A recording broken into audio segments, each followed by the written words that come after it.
queremos aportar este espíritu monacal que a lo largo de la historia ha salvado el espíritu y el cristianismo, como San Benito, San Bernardo. El aporte de los monjes siempre ha sido importante, porque es un aporte desde adentro, desde lo profundo de la Iglesia, como es la oración, el ayuno, la liturgia, el canto litúrgico que llega a lo más profundo del alma. No cualquier música es música litúrgica, ni sagrada, ni apta para la edificación del alma. Entonces vamos a hacer unas distinciones para que tengamos un poquito de conocimiento, ya que vamos a tener la posibilidad de escuchar el concierto hermosísimo de nuestra familia, que si Dios quiere haremos después el concierto de Pascua, el concierto de Pentecostés, el concierto, etcétera, del Corazón Inmaculado, de la Divina Misericordia, con temas afines, porque es la mejor manera de hacer conocer la espiritualidad a través del canto.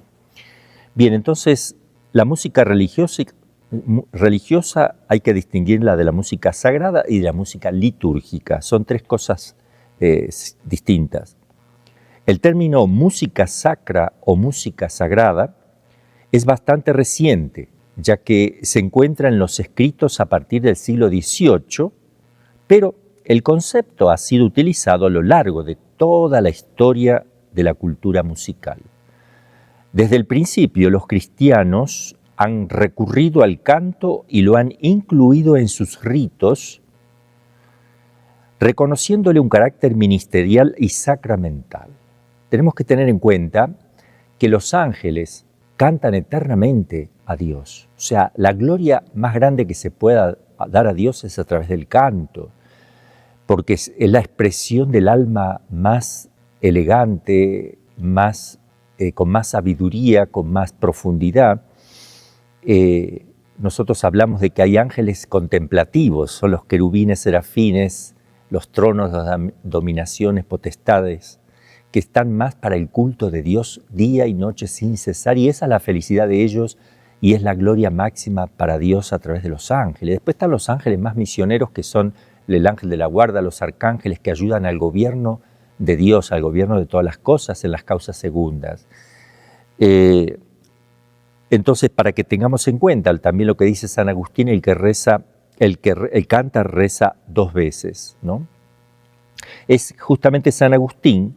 Él distinguía entre la música eclesiástica, música culta que se podía utilizar eventualmente en la iglesia, del canto eclesiástico, música eclesiástica y canto eclesiástico, cuya primera cualidad no era la artística, sino el ser apto para cumplir la función litúrgica que se espera de él. O sea, no es solo por el arte, sino por la elevación del alma, sino por la santificación de las almas, sino para glorificar a Dios primero, luego es artístico. Luego se busca lo artístico, pero la intención primero es la gloria de Dios y el bien de las almas. Claro que van juntos la parte artística y la parte de culto, porque el culto es algo bello y el arte debería ser bello. Siglos más tarde, a finales de la Edad Media, de este canto eclesiástico se deriva lo que se llama el cantus janus, conocido como el canto gregoriano, y el cantus figuratus, conocido como el canto polifónico, que ya lo conocemos. Pero es verdad que solo en épocas recientes, sobre todo a partir del Concilio Vaticano II, se ha sentido la exigencia de diversificar la música destinada al culto de la destinada a otras finalidades. La música profana no puede estar en el culto, porque el culto tiene una música adecuada y también sagrada, y que no se puede usar tampoco para profanarla, las dos cosas, ni lo profano en lo sagrado, ni lo sagrado en lo profano. Por tanto, si lo que queremos es llamar a una liturgia cantada, es importante distinguir las diversas manifestaciones de la música dentro del contexto religioso, cuyas definiciones encontramos en los propios documentos eclesiásticos. En primer lugar, ¿a qué le llamamos nosotros música religiosa? Religiosa. La definición se encuentra precisamente en un documento de la Iglesia, no lo voy a decir yo. Vamos a leer el documento. La instrucción de la Sagrada Congregación de Ritos escribió lo siguiente sobre la música religiosa. Dice así: de música sacra et sacra liturgia, ese es el documento, de música sacra et sacra liturgia del año 1958. Dice lo siguiente: música religiosa es cualquier música que, ya sea por la intención del compositor o por el tema y el propósito de la composición, es capaz de excitar sentimientos piadosos y religiosos. Hasta ahí. Por eso religiosa, destinado a suscitar un espíritu religioso, un sentimiento piadoso. Pero esta música no está habilitada, dice el documento, para el culto divino. Se requiere algo más. No es solo que te edifique, que te llene de amor a Dios. Hay algo más todavía. No está habilitada para el culto divino, tiene una índole más bien libre y no está admitida en las acciones litúrgicas. El número 10 de este documento. No está admitida aunque sea religiosa, si no tiene las características que ahora vamos a decir. Posteriormente, esta instrucción de la Congregación para el Culto Divino sobre los conciertos en las iglesias, un documento del 1987, va a matizar lo anterior y dice que la música religiosa, la que veníamos hablando ahora, es la que se inspira en textos de la Sagrada Escritura o en la liturgia, o que se refiere a Dios o a la Santísima Virgen, a los santos. Su utilidad consiste en crear en las iglesias un ambiente de belleza y de meditación que ayude y favorezca una disponibilidad hacia los valores del espíritu, incluso entre aquellos que están alejados de la iglesia. Por lo tanto, pueden tener su propio lugar en la iglesia, pero fuera de las celebraciones litúrgicas. Es decir que si uno quisiera, no sé, están haciendo una meditación sobre un tema bíblico y no es la misa, ni es el Vía Crucis, ni es el Santo Rosario, y se pone una música de fondo religiosa para que ayude y disponga el corazón de las personas a escuchar tal meditación. Podría ser, pero no se puede usar si no tiene las notas de litúrgica que ya vamos a decir en la liturgia. Ahora, religiosa, ahora sagrada. Primero religiosa. Temas religiosos. Elevan el alma, pero no es apto para la liturgia. Se puede usar en la iglesia, dentro del templo, pero no en los momentos litúrgicos. Ahora viene la sagrada y luego la litúrgica. Es un orden ascendente. Ahora le agregamos lo sacro a la religiosa. Y el documento que hemos mencionado dice así: se entiende por música sagrada aquello que, creada para la celebración del culto divino, posee las cualidades de santidad.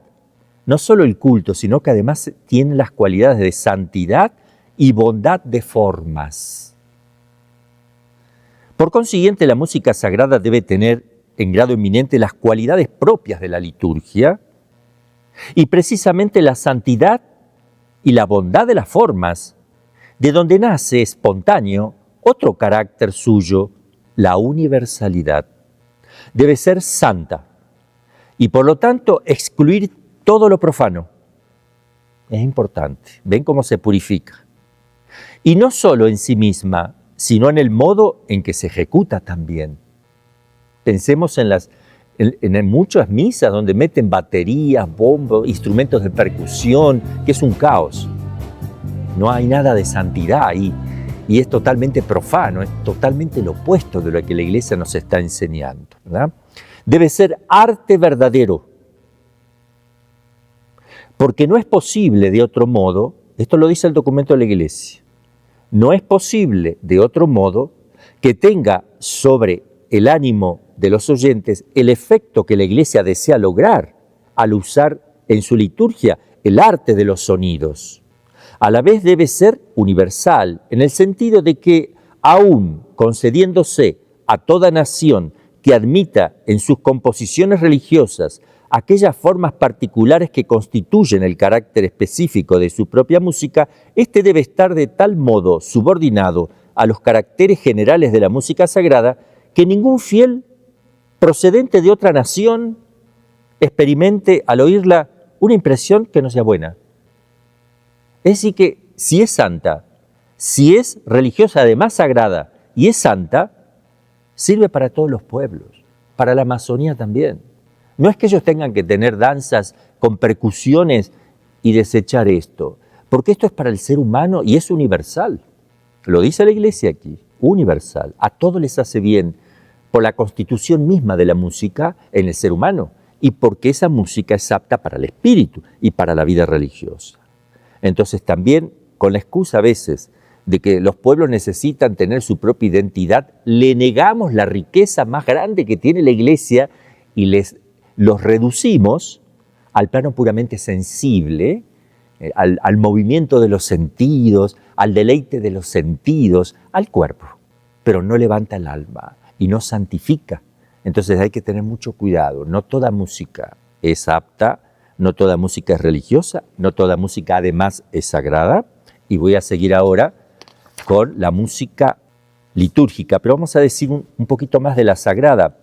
Bajo el nombre de música sagrada se incluyen el canto gregoriano, la polifonía sagrada antigua y moderna en sus diversos géneros, la música para el órgano y otros instrumentos admitidos en la liturgia, que son los de viento, que son los que no apuntan a los sentidos. También podría ser el violín, que es de cuerda, pero es lo más parecido al viento, porque es lo que menos tiene de percusión.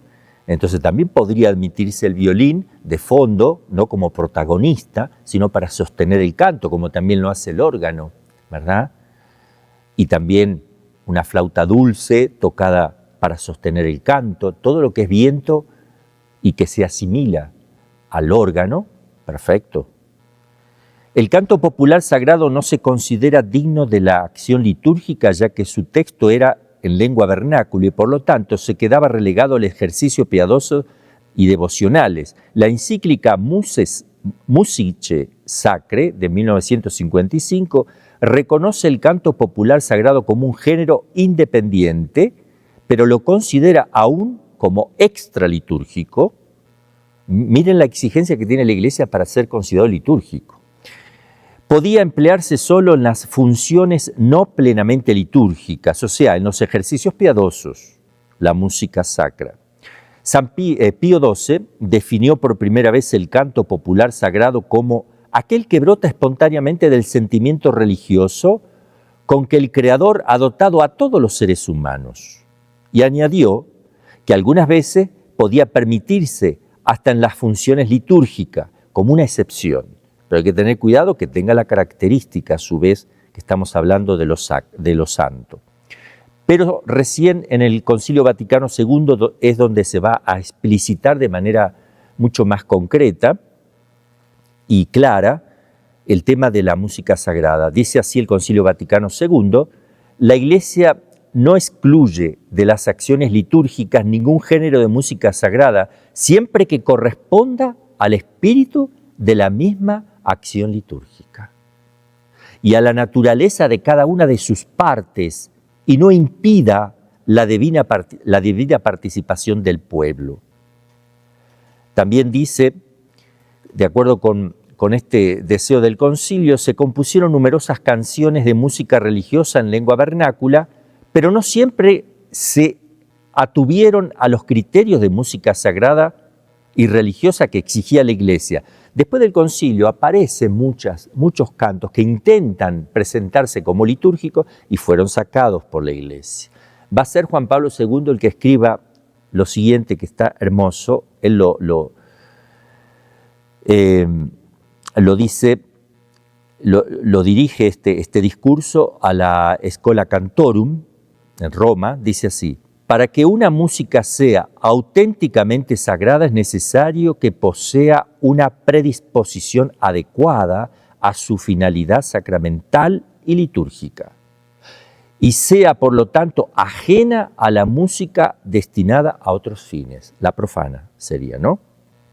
Por tanto, no toda música sagrada puede ser usada en las celebraciones litúrgicas. Necesita poseer ulteriores requisitos de naturaleza más externa, pero en ningún modo accidentales, que se pueden resumir en el concepto de funcionalidad litúrgica. Está al servicio de la liturgia.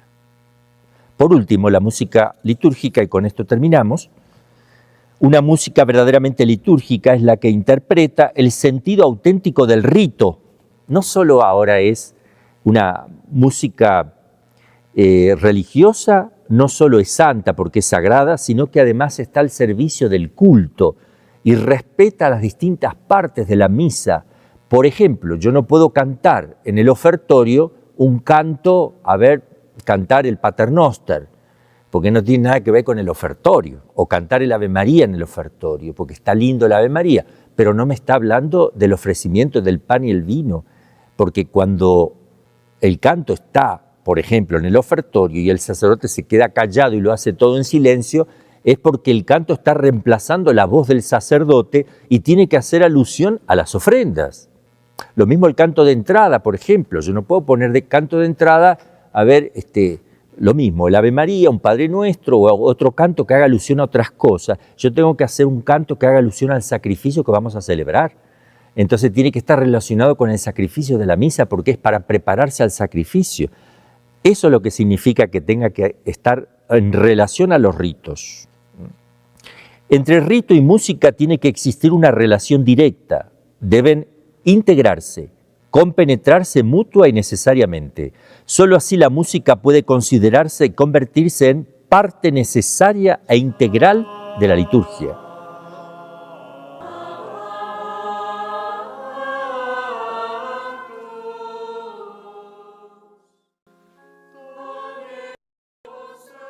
Consecuentemente, una música es funcional cuando se adecua exactamente al sentido del rito, lo traduce, lo interpreta fielmente en forma sagrada y santa. La música litúrgica, por tanto, necesita reunir unas características que incluyen el sensus ecclesiae y el sensus liturgice. El sentido de la Iglesia y el sentido litúrgico. Resumiendo en 3 frases, la música litúrgica es y tiene que ser sagrada, más aún religiosa. La música sagrada es religiosa, pero no automáticamente litúrgica. Puede convertirse en litúrgica si cumple con ulteriores requisitos funcionales. La música religiosa no es ni sagrada ni litúrgica y por tanto, de ninguna manera tiene el derecho de entrar en el culto, a no ser que sea sagrada y también litúrgica. Lamentablemente nos encontramos hoy día con un desastre litúrgico, ¿no? Queremos hacer de la Santa Misa, que es la liturgia por excelencia, vamos a poner el ejemplo de la misa, un acto que llame a la gente, un acto para la gente, cuando el culto es una acción de Cristo hacia el Padre, es un sacrificio de Cristo al Padre, no es para la gente la misa. La Eucaristía tiene 2 formas, la liturgia como sacrificio y como sacramento. Como sacrificio, que es la misa, está esencialmente orientada al Padre, no a los hombres. ¿Quién lo ofrece? Cristo, al Padre, se sacrifica por nosotros, pero es un acto de Cristo al Padre. Por eso la normativa tiene que venir de la Iglesia, que es la esposa de Cristo. Nosotros no sabemos cómo darle culto al Padre. Y la otra parte que es la Eucaristía como sacramento, sí va dirigida a los hombres. Una sube, el sacrificio de Cristo al Padre, y la otra baja, la Eucaristía, que va hacia los hombres, desde Dios a los hombres. Entonces tiene esos 2 movimientos. Cuando uno intenta agradar a la gente con música profana para que se sienta bien en la misa, no tiene idea de lo que está sucediendo en la misa. Ha perdido el horizonte, parece un show tipo protestante, donde lo que interesa es suscitar la alegría y el gozo de la comunidad que está delante. Nosotros no buscamos eso en la Santa Misa. Nosotros buscamos darle culto al Padre por Jesucristo, uniéndonos al sacrificio de Cristo a través del sacerdote in persona Christi. Entonces, no es para la gente el sacrificio, es por las personas, pero no para las personas. Cristo muere por nosotros. Entonces la Santa Misa no es para nosotros, es por nosotros para el Padre. Entonces todos miramos hacia allí, todos miramos al Padre y le cantamos como los ángeles en el cielo. Tratamos de imitar el canto de los ángeles, que es espiritual, santo y litúrgico. Después también el otro tema que voy a agregar porque creo que es importante, la lengua latina en la liturgia jamás se ha quitado, sino que se promueve, siempre ha sido promovida. Incluso en el Concilio Vaticano II y el Código de Derecho Canónico piden cuidadosamente que se conserve la liturgia en latín, es decir, lenguas vernáculas, pero sin descuidar la lengua madre de la Iglesia. Voy a leer. El Código de Derecho Canónico dice así en el número 928, establece: la celebración eucarística hágase en lengua latina o en otra lengua, pero primero la latina, o en otra lengua con tal que los textos litúrgicos hayan sido legítimamente aprobados. Con este canon traduce de modo sintético y teniendo presente la situación actual la enseñanza del Vaticano II en la Sacrosanctum Concilium, que dice: se conservará el uso de la lengua latina en los ritos latinos. En este sentido, el Código afirma, en primer lugar, la celebración eucarística hágase en lengua latina, en los siguientes incisos, en el Canon 928. La Sacrosanctum Concilio admite la posibilidad de utilizar también lenguas nacionales, pero no en detrimento de la lengua latina.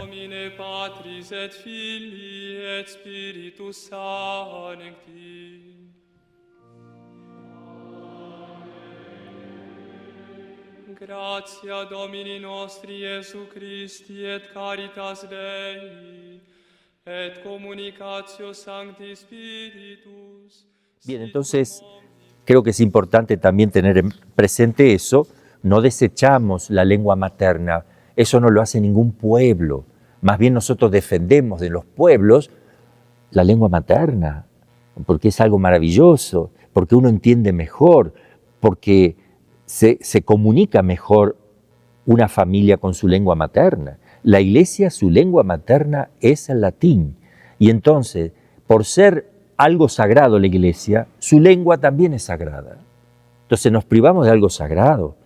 De tal manera que hay una diferencia entre la lengua materna, donde, yo les digo, cuando uno hace la oración, a veces los exorcistas tenemos la experiencia de que cuando uno hace la oración en latín, difiere de que cuando la hace en la lengua vernácula, en este caso español, difiere, le molesta la lengua latina porque le recuerda la santidad de la Iglesia, el nacimiento de la Iglesia, y es algo que toma parte esencial de la Iglesia porque es como se comunica la Iglesia oficialmente a través de los documentos, siempre lo ha hecho así. Bien, vamos a terminar con esto y vamos a aprovechar el canto litúrgico de nuestra familia en estos conciertos navideños, este concierto navideño, y todos los que van a venir más adelante. Vamos a tratar de aportar todo el espíritu monacal para el mundo, para hacer gustar la música religiosa, sagrada y litúrgica, y además hacer gustar el espíritu monacal que ha salvado, como decíamos, muchas veces en la historia de la Iglesia, el espíritu de la Iglesia, como San Benito, San Bernardo y tantas épocas de monasterios esplendorosos, ¿verdad? Así que dejamos acá, les doy la bendición, el Señor esté con ustedes y con tu espíritu. La bendición de Dios Todopoderoso, Padre, Hijo y Espíritu Santo, descienda sobre ustedes y permanezca para siempre.